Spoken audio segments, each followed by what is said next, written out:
नमस्कार, स्वागत है आप सभी का। आप देख रहे हैं स्टेट लाइव। मैं हूं माधवी पांडे आपके साथ और शुरुआत करेंगे झारखंड से। बिहार विधानसभा चुनाव से पहले हुए मतदान गहर पुनरीक्षण यानी एसआईआर को लेकर विपक्ष केंद्र सरकार और चुनाव आयोग पर लगातार तीखे हमले कर रहा है। वहीं झारखंड में भी इसको लेकर राजनीति गर्मा चुकी है। मंगलवार को झारखंड विधानसभा में एसआईआर के विरोध में एक प्रस्ताव पेश किया गया है, जिसको लेकर विपक्ष ने विरोध जताया है। संसदीय कार्य मंत्री राधाकृष्ण किशोर ने सदन में यह प्रस्ताव पेश किया था। उन्होंने आरोप लगाया है कि एसआईआर का मकसद केंद्र में सत्तारूढ़ सरकार को सीधे तौर पर लाभ पहुंचाना है। और मंत्री ने आरोप लगाया है कि एसआईआर संसदीय लोकतंत्र को कमजोर करने और गरीबों एवं दलितों को वंचित करने की कोशिश कर रहा है। मंगलवार को सदन की कार्यवाही शुरू होने के बाद कांग्रेस विधायक दल के नेता प्रदीप यादव ने एसआईआर का मुद्दा उठाया था और इस दौरान उन्होंने कहा कि बीजेपी एसआईआर के जरिए हमारे वोट चुराना चाहती है। हम एसआईआर का विरोध करते हैं और इसे वापस लिया जाना चाहिए।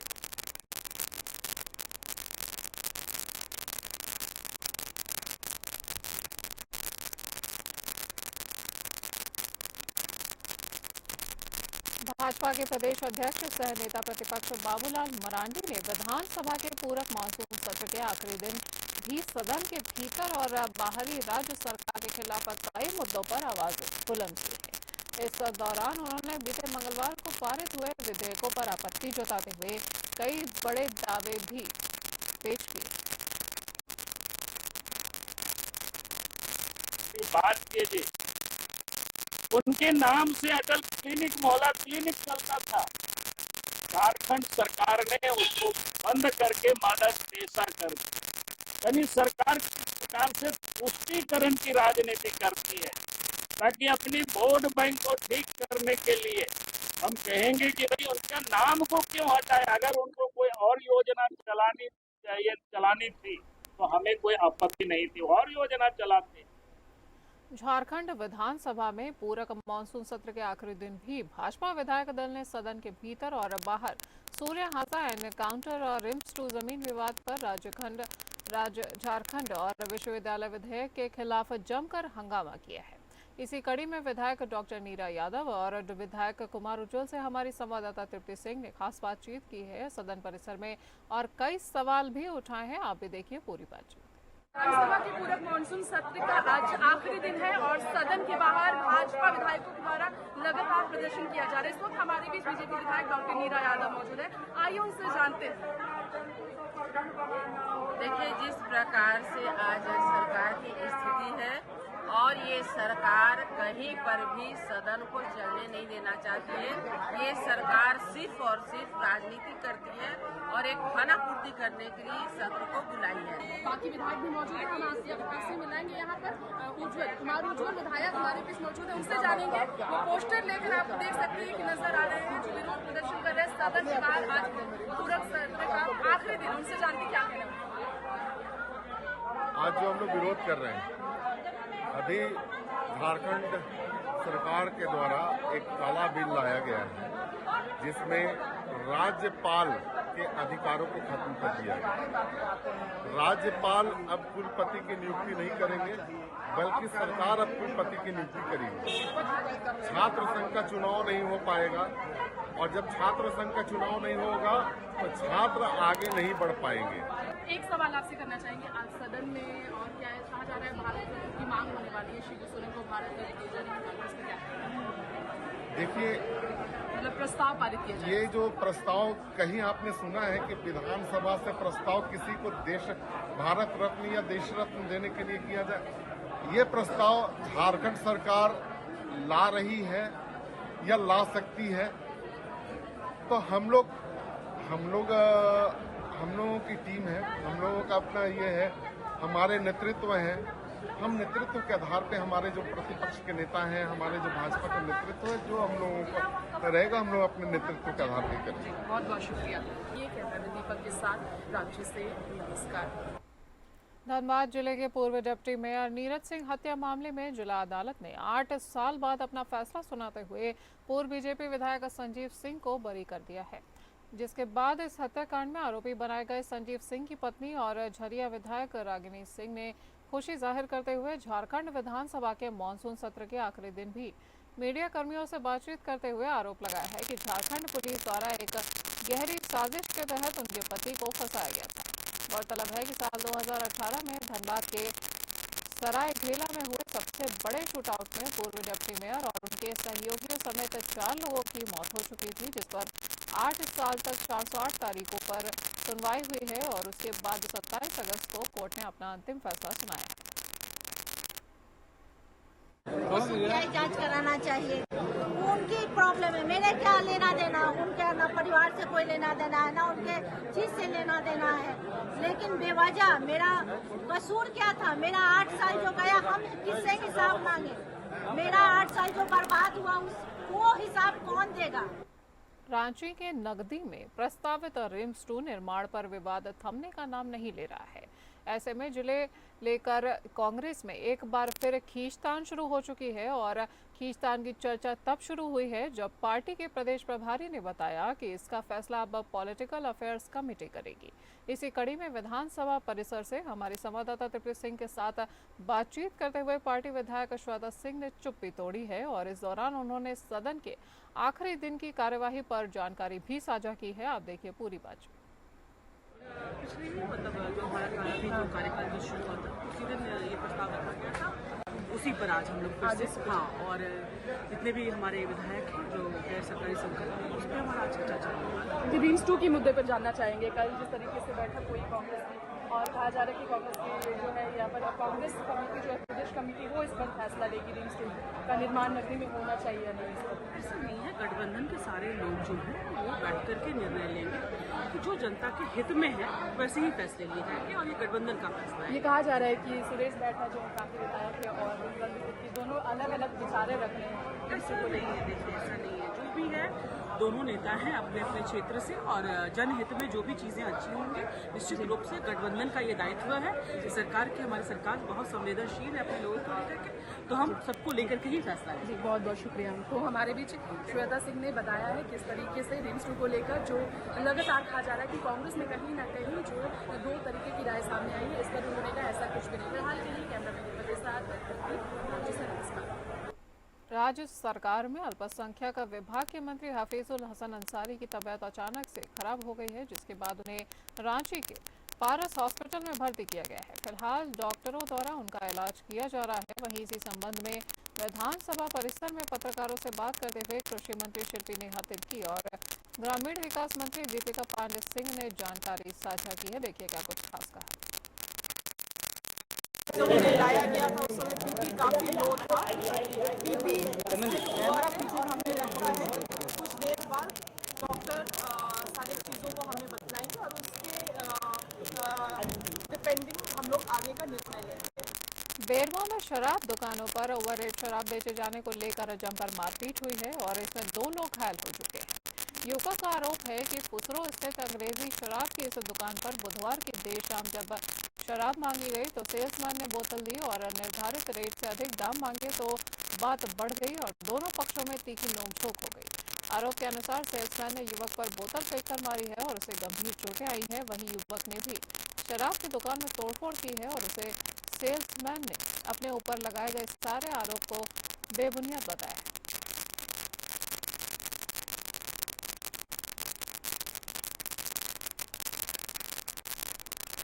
झारखंड में अब एक नया थाना अस्तित्व में आया है। झारखंड के बोकारो जिले में इस थाने की शुरुआत हुई है और नाम है गणपति थाना। इसमें सुपर थानेदार के तौर पर प्रथम पूज्य भगवान विघ्नहर्ता गणपति पदस्थापित किए गए हैं और इस थाने में वैसे लोग आ रहे हैं जो दूसरे जगहों से निराश हैं या फिर जिन्हें अपने जीवन को धन्य करना है और लोग पूरी श्रद्धा भक्ति से हाजिरी लगा रहे हैं। वहीं सेक्टर 4 थाने के पास ही मशहूर मैदान में ये थाना गणपति खुला है और भक्तजन गणपति थाने में अपनी अपनी अर्जी लेकर पहुंच रहे हैं, माथा टेक रहे हैं और आशीर्वाद लेकर अपने जीवन को धन्य बना रहे हैं। हम बात कर रहे हैं सेक्टर 4 मजदूर मैदान की, जहां गणपति थाना हर्षोल्लास और श्रद्धा का केंद्र इस समय बना हुआ है।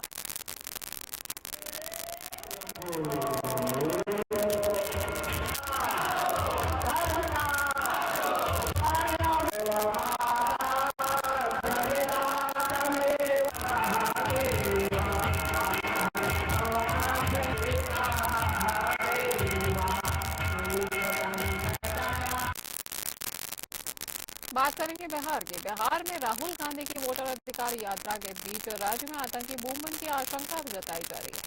खबर है कि नेपाल के रास्ते पाकिस्तान के 3 आतंकवादी बिहार में घुस चुके हैं और इसे देखते हुए पुलिस मुख्यालय ने पूरे राज्य में हाई अलर्ट जारी कर दिया है।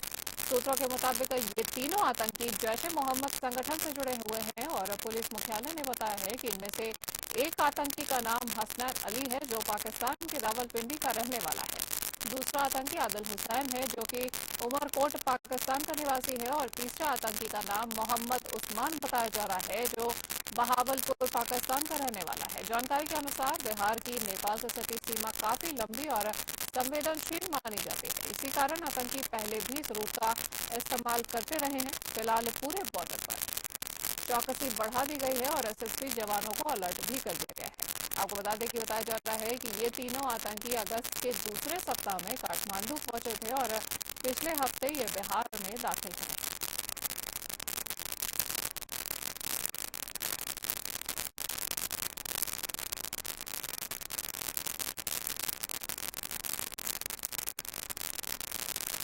दरभंगा में वोट अधिकार रैली के दौरान प्रधानमंत्री को लेकर दिए गए बयान पर बिहार के उप मुख्यमंत्री विजय सिन्हा ने कड़ी प्रतिक्रिया दी है। विजय सिन्हा ने कहा कि ये लोग पहले संवैधानिक संस्थाओं का अपमान करने लगे हैं, फिर संविधान पर सवाल उठाया है।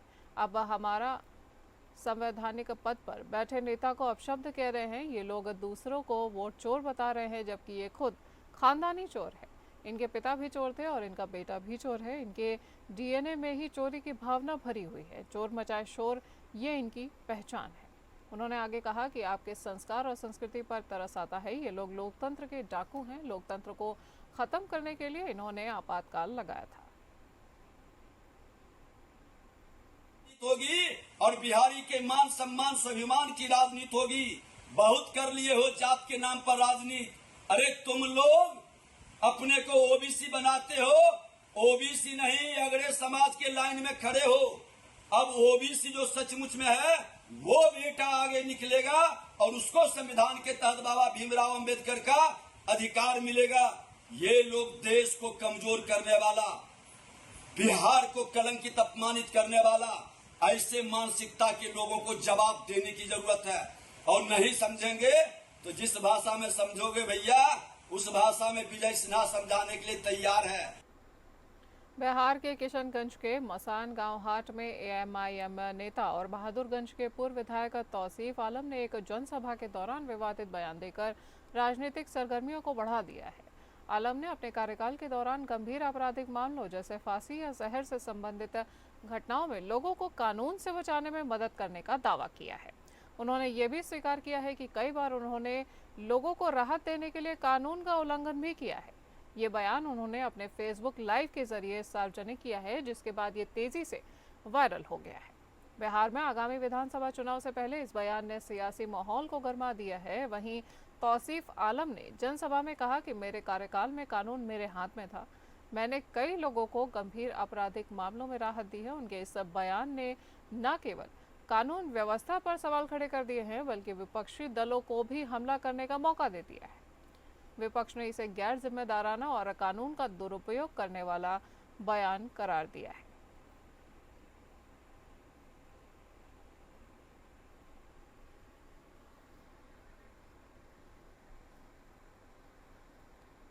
समान काम के लिए समान वेतन की मांग को लेकर बुधवार को गृह रक्षा वाहिनी होमगार्ड के जवान सड़कों पर उतर आए हैं और जवानों ने कंबाइंड बिल्डिंग गेट से विरोध जुलूस निकालकर सरकार के खिलाफ जोरदार नारेबाजी की।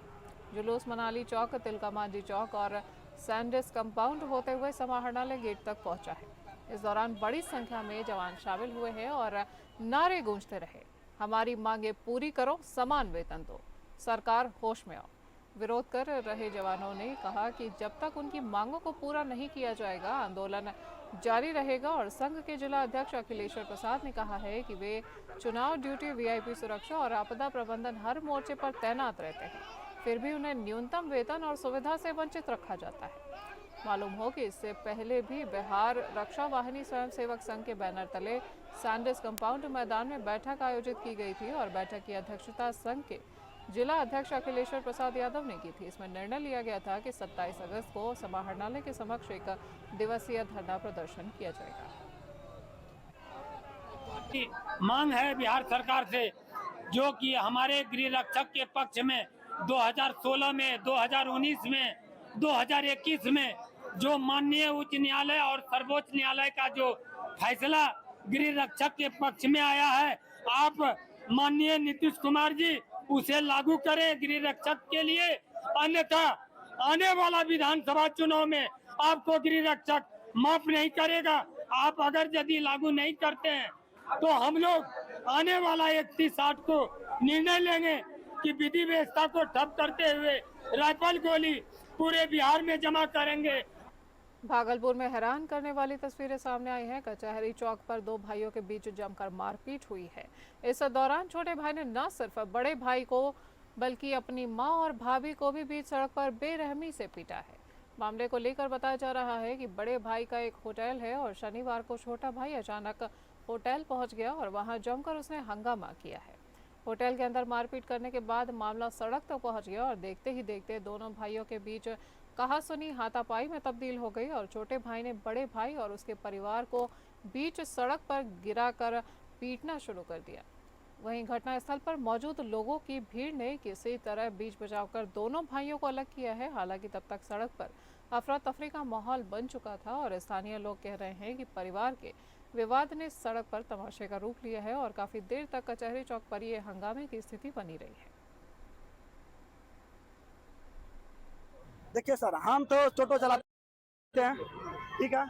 मम्मी मेरा भाई अकाउंट से निकाल के, ठीक है, 8 लाख हम अकाउंट से 14 कंपनी से लोन लिए है, तो वही मैटर है जो कि हम पैसा वो मंगा 1 महीने के किस्ती पर मंगा, वही नहीं अंकित कुमार, ठीक है। उसके बाद नहीं तो उसको पता चला कि टोटो है इसके पास, दुकान चलाते के ये पूछिए, होटल है मेरे एब्सेंट के टाइम से सबोर में, ठीक है। एब्सेंट साइड में आया, तीनों सास पुतहू सब मिलके मेरे पति खिलाफ भाग 8 लाख पैसा भी दिया है। वो दुकान में आया, मेरे दुकान में घुस के सामने चारों मिलके भाग रहा था। हम सबोर पर थे, मेरा 12 पे 5 बार कॉल किए, मेरे पापा मार के भाग रहे थे दुकान में, आ रहे पापा और मुंह सब पूर के फुला रहा है उसी के। मेरी मम्मी है, मेरा भाभी है, भोजा है। भिंड से भाजपा के सत्ताधारी विधायक नरेंद्र सिंह कुशवाहा ने अपनी ही सरकार में कलेक्टर संजीव श्रीवास्तव के खिलाफ मोर्चा खोला है। उन्होंने आरोप लगाते हुए कहा कि भिंड में खाद की समस्या और रेत का भी मामला उठाया गया है और कलेक्टर को हटाने की मांग की गई है। धरना के दौरान प्रशासन एवं पुलिस प्रशासन के अधिकारी भी मौजूद थे, तभी विधायक और कलेक्टर के बीच नोकझोंक भी हो गई, जिसका वीडियो सोशल मीडिया पर वायरल हो रहा है।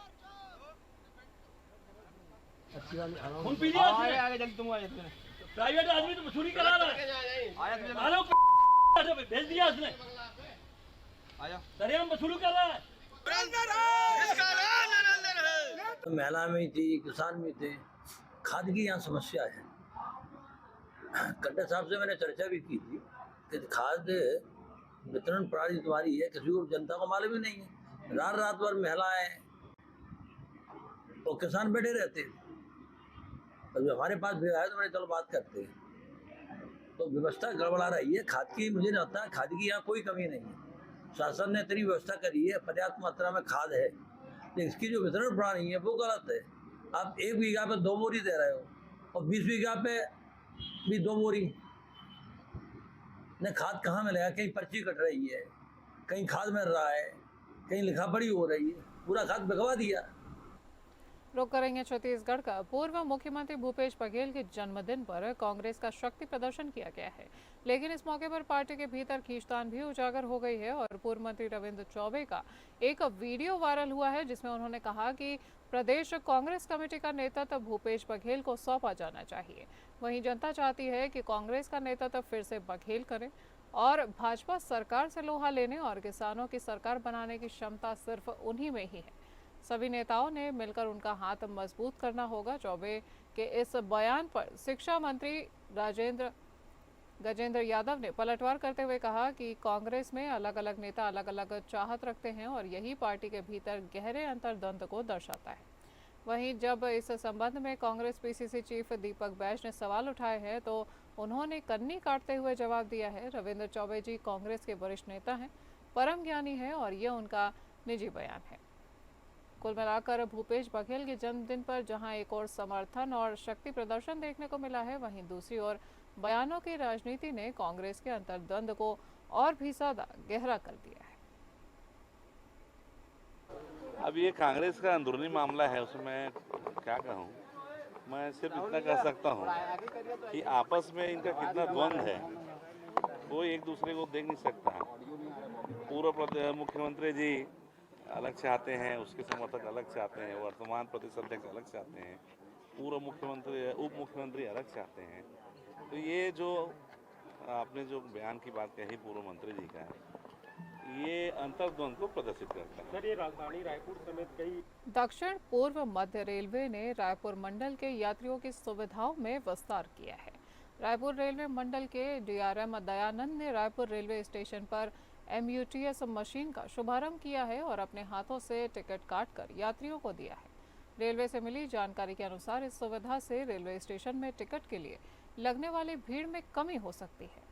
इस सुविधा के तहत रेलवे का ticket staff portable ticket vending machine की सहायता से यात्रियों को तुरंत टिकट उपलब्ध कराएगा। वहीं बताया जा रहा है कि फिलहाल 5 मशीनें रायपुर रेलवे स्टेशन में ट्रायल के तहत रखी गई हैं। वहीं आने वाले समय में अन्य रेलवे स्टेशन में भी यह सुविधा उपलब्ध कराई जाएगी।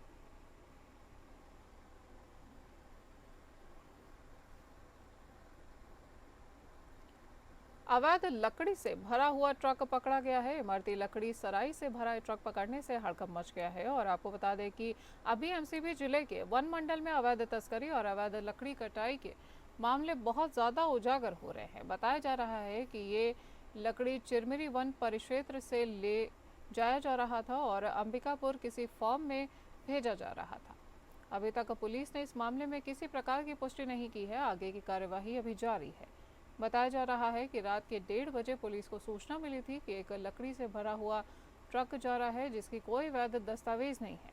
वहीं नागपुर पुलिस चौकी के स्टाफ ने घेराबंदी कर इस इमरती लकड़ी सराई से भरा हुआ ट्रक पकड़ लिया है और कार्यवाही जारी है।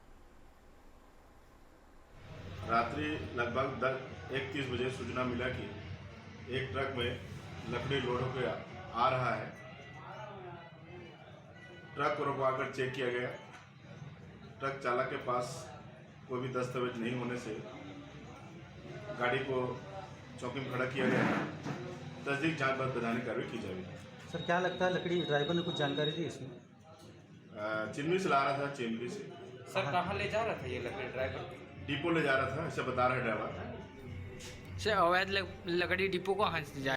दुर्ग पुलिस ने एक सनसनीखेज अंधे कत्ल की गुत्थी को सुलझा लिया है, जिसमें पत्नी ने अपने प्रेमी के साथ मिलकर पति की हत्या की साजिश रची थी। वहीं 24 अगस्त को शराब पिलाने के बहाने आंवलाबाड़ी ले जाकर पत्थर से वार कर हत्या को अंजाम दिया गया था। पुलिस ने दोनों आरोपियों को गिरफ्तार कर लिया है और आगे की कानूनी कार्यवाही अभी जारी है।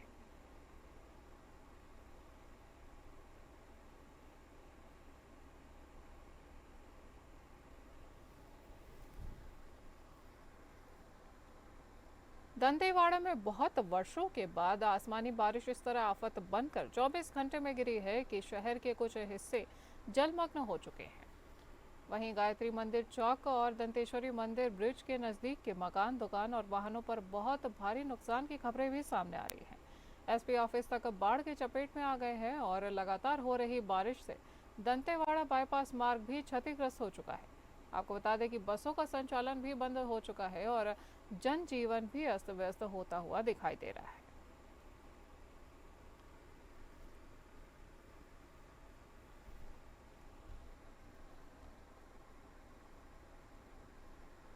चालीसवें चक्रधर समारोह का शुभारंभ किया गया है। राज्यपाल रमन रेखा के साथ केंद्रीय मंत्री गजेंद्र सिंह शेखावत, केंद्रीय राज्य मंत्री तोखान साहू और प्रदेश के वित्त मंत्री OP चौधरी, संस्कृति मंत्री राजेश अग्रवाल और रायगढ़ जिले के प्रभारी मंत्री रामविचार नेताम ने दीप प्रज्वलन कर शुभारंभ किया है।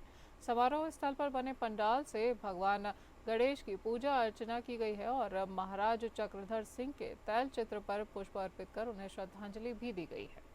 पहले दिन कवि कुमार विश्वास के काव्य पाठ के साथ राजेंद्र गंगानी का कथक नृत्य और अन्य ख्याति प्राप्त कलाकारों की प्रस्तुतियों ने समा बांध दिया है।